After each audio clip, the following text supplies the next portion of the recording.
this is going to get very expensive.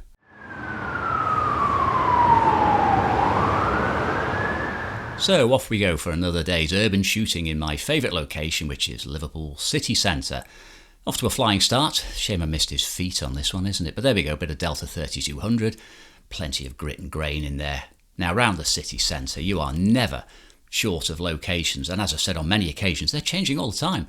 So each time we go and every wander around, there's always something new to see, especially around the more creative districts within the city centre. And it's only a small city, so you can walk easily.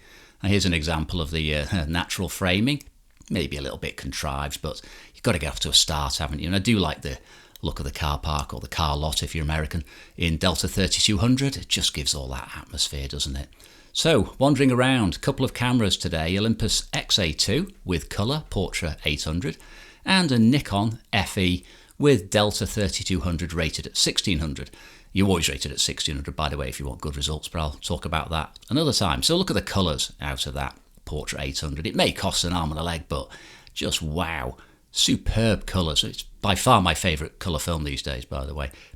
So, nice and quiet around an awful lot of the city itself, because it's a really, really cold day in January here. But I was looking for things which not only interested me in terms of shape and form, but colour as well.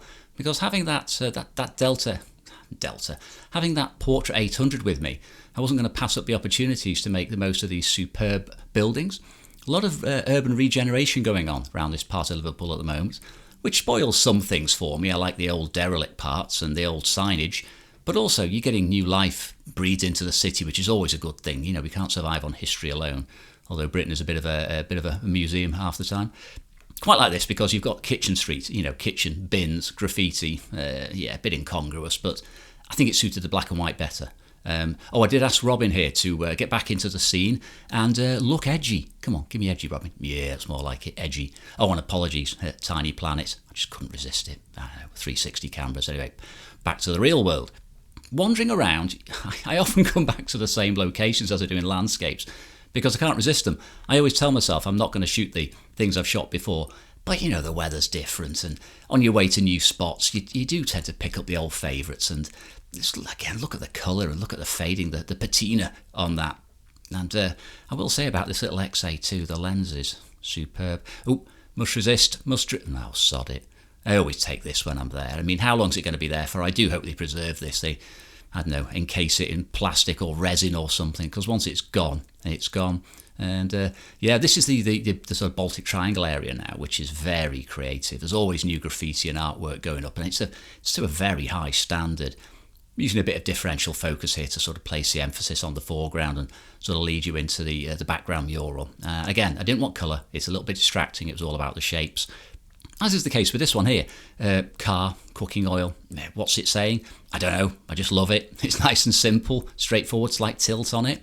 Wandering around the same area again now, these new bars, restaurants creeping up, young people moving in, and you're next. I could have shot this in colour, but I did think to myself, I don't want the distraction of colour. I want it to be a bit creepy, because let's face it, that's just a bit creepy.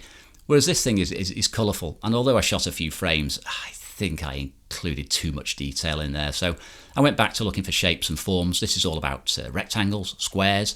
It's very geometrical. And while I was there, for the record, I just love that sort of 70s vibe that's going on here. Not only with the font, which is pure 70s, the goodies, the colours are superb as well. Now, this is interesting. I spotted a massive mural on a house in the distance, which I'm going to zoom in on now. And I thought I'd do a sequence of shots, and you can choose your favourite. Now, this one is about the approach. Now, you've got the car on the lamppost framing it nicely there, but you're really sort of questioning what's going on. Let me lead you through to that mural. So as you get closer, I'm going to make the next shot about the actual building that happens to have a mural on it. So I'm closing in here with my longer lens. I think it's an 85mm f2, and it's all about the building and the mural. And I thought I'd end up with one shot which is just the mural. Personally, I think the middle one works best, or the first one. This is great for the mural, but it doesn't tell me anything about the surroundings or the context in which the picture is made. Now, one of my favourite things about shooting in the cities is the shapes, the geometrical shapes, and particularly cranes. I can't resist them. I always shoot cranes. Now, they were aligned beautifully to point up to the lamppost here, which is naturally silhouetted. There's no light underneath it. And I like the way they all point towards it. It's almost like, they're sort of paying homage to it and leading your eye to it.